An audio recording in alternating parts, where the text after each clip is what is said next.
Good morning friends. এখন বাজে সকাল 6টা। সকাল 6টায় ব্রাশ নিয়ে উঠেছি, ছাদে উঠেছি, হাঁটাচলা করব। ব্রাশ করতে করতে একটু হাঁটাচলা করব, মর্নিং ওয়াক হয়ে যাবে।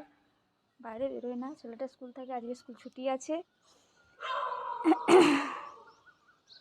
খুব সুন্দর পরিবেশ। 10:30 11টার সময় ছাদে উঠতে গেলে ব্রাশ হয়ে গেল। এখন তুমি ছাদে উঠে যত পারো ঘুরে নাও।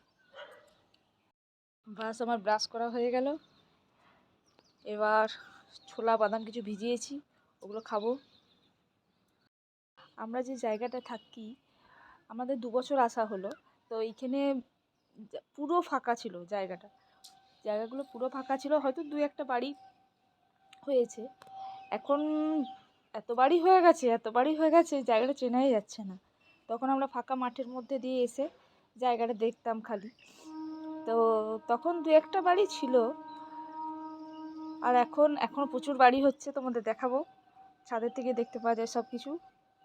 নতুন একটা বাড়ি শুরু হয়েছে, কত বাড়ি হয়েছে দেখো।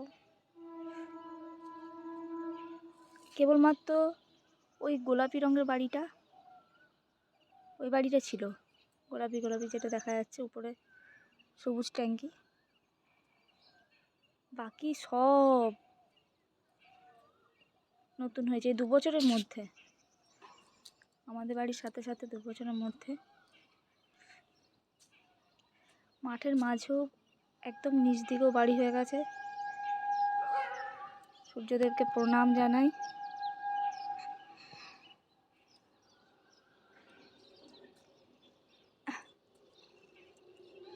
প্রচুর বাড়ি হয়ে গেছে। ট্রেনের আওয়াজ শোনা যাচ্ছে, কান্ট্রিডাঙ্গা দিয়ে যাচ্ছে ট্রেন। কত বাড়ি হয়েছে। অরেঞ্জ কালার যেটা দেখা যাচ্ছে, ওটা হচ্ছে আমাদের দুর্গা মন্দির, এখানে পাঁচবাগান। এই যে আমার ঠাকুর ঘর।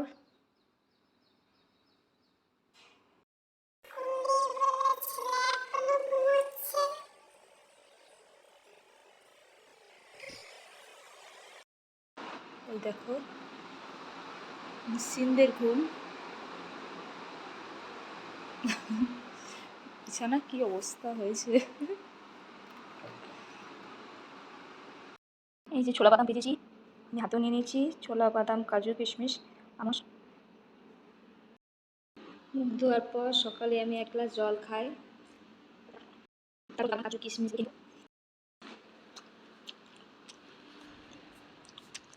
জামা কাপড় ধুতে যাবে, 4 দিন হালকা খারাপ থাকে, সব বাগিয়ে আমি চাকরি করবো। কাজটাকে ব্যবস্থা করবো। সব বাগানো হয়ে গেলে চান করে ঠাকুর করার পরে খাবার বানাই, টিফিন বানাই, আস্তে আস্তে নিজের কাজ সারি। এতটাই থাক, পরে আবার কথা হবে। ধন্যবাদ।